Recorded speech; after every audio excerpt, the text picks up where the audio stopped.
Us a couple of minutes on this Christmas Day. We really appreciate it. Pretty remarkable breaking story there in Nashville. We've seen some incredible footage now that appears to be from the street, and it relays that reporting that investigators in their latest press conference revealed was coming from this RV, warning that in 15 minutes a bomb would go off, and then indeed there was an explosion. There were shots fired that drew police to the area before they found that RV. Your thoughts on the way this came to happen early this morning and what it means about the perpetrator or perpetrators?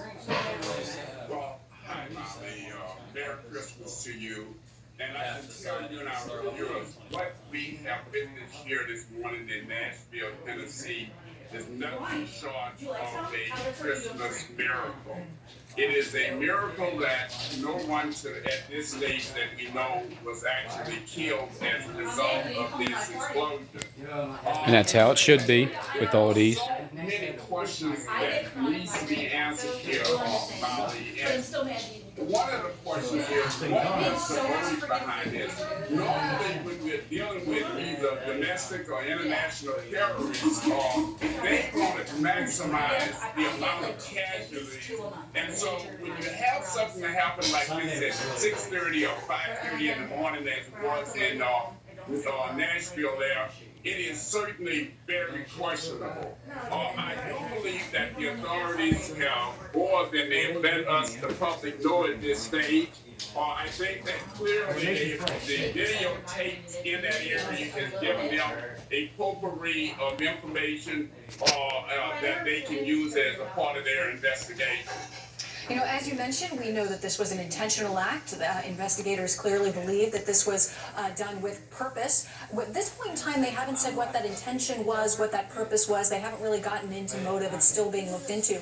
But the vehicle, the RV, was in front of an AT&T building. And since then, AT&T has released a statement explaining that indeed that service has been interrupted and they were affected by the damage. Is that potentially a clue, or, you know, this is also a very popular downtown area in Nashville. Could AT&T be the target, or perhaps one of the businesses nearby? I thought it would be 17th and JFK today in Philadelphia. The authorities are ruling out anything at this stage. But one of the things it could very well also be is a trial run for something bigger. And so I'm sure that the authorities... You hear that? You seen that bank right there? Something bigger. Individuals perhaps in the Nashville community that may also have personal beefs. So it's not really crystallized right now as to the rationale or the basis for this terrorist act. Artist CARES Act? Years ago, I covered the wake of the Boston Marathon bombing for weeks and weeks and weeks. But in the days following the bombing, the authorities scoured cameras, asked for footage, and they compiled enough information to give some pictures to the public regarding the, at that point in time, unknown suspects. How much of a help can the public be in Nashville in the weeks and the days that are coming when they want to find this person or people as quickly as possible? JFK Boulevard. Rather than be a tremendous help, that RV did not get there on its own. Someone drove that RV there. There may be people in the public who have knowledge of the person or persons. There may be somebody who knows or can recognize that RV. We are getting in, as you know, footage that we have that's unconfirmed, but that is that a referee? Show when the explosion occurred. Are they interviewing a referee in football day? In that neighborhood or elsewhere can recognize that issue, that RV. Yeah, well, this was certainly a bold and dangerous, and thankfully not deadly JFK Boulevard is Route 3. As quickly as possible.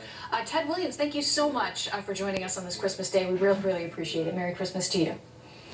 Merry Christmas, my pleasure. Rick? For more reaction on this, Molly, let's bring in Bernard Zaper, former ATF Special Agent. Wouldn't that be funny if that was Kleck himself behind another mask? School of Criminology and Criminal Justice. Bernard, thanks for being with us. Ted Williams brought up an interesting point that I've heard from other law enforcement sources, that this could be some sort of dry run or an indication of more similar explosions to come. What do you think? Yeah, I think 17th JFK is definitely, because that's where the bank is, Chase Bank. The potential motive would be the number of conspirators and what the overall intent of it was. I mean, it's complex because obviously there's so much damage done in the blast area, the blast heat. I'm sure they're still doing a comprehensive. What do you say, 8? Victims. It's not saying that there would not be Penn Center 8. For example, if somebody that was doing, cleaning work or maintenance or something, until all these employers start checking in with personnel that have it. So that's a consideration. Rocks. But there is a significant amount of Rockefellers. evidence yielded from this type of criminality. Yeah, and the timing and methodology are really curious and I would think helpful to investigators. Doing it on Christmas morning at a time when the bomber knew the streets would be virtually empty, broadcasting a warning to people so they would not be hurt or injured potentially by for the New blast, Year's but Eve. Also, perhaps firing shots to prompt the 911 call that drew officers to the scene. We had a guest earlier who suggested that this may have been an intentional plot to try and kill or injure police officers. Nah, that's not what it It's is. happened in this country before. There's been, as you know, the air Rudolph bombings, he had planted a secondary device with solely the intent to kill first responders in the Sandy Springs bombing. So there's always a possibility. For these investigators right now, they will have to be motive agnostic until the evidence speaks to them as to where they're going with this. ASU. And pursuing and knocking out every lead. It's going to be a massive investigative and evidence management system in the very early stages. So they're putting their resources on the things that are going to yield the best possibility of motive intent, but more importantly, people involved. That's all it takes is to find one person and to change his lights off on the rest. And it should go pretty well for them because there's going to be a lot there, although it's a lot to manage. I know that the FBI's evidence response team will be combing very, very carefully to recover every single shred of evidence on the scene. I'm wondering if you could shed some light on the difference between what the FBI is doing and what the ATF is doing. Explosions, rocks. Investigative effort. That's what it takes here, because this is a whodunit crime at this point. But at the same time, you have to be reactive to everything that yields from it, because in case this is the start of others. And there have been a perpetuation of explosive bombing cases where it's never just the one.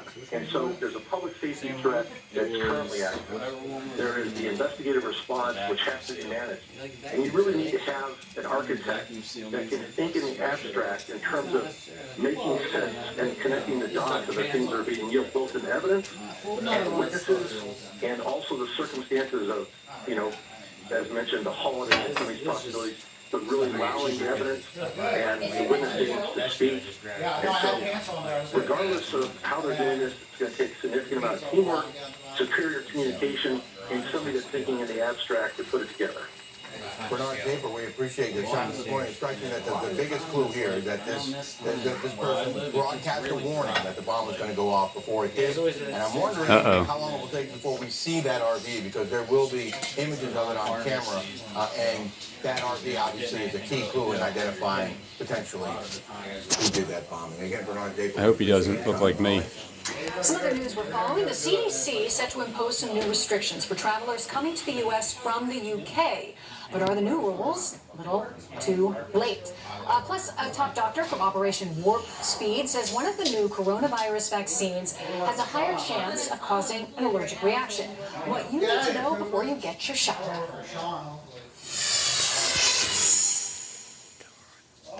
This program is brought to you by ServiceNow.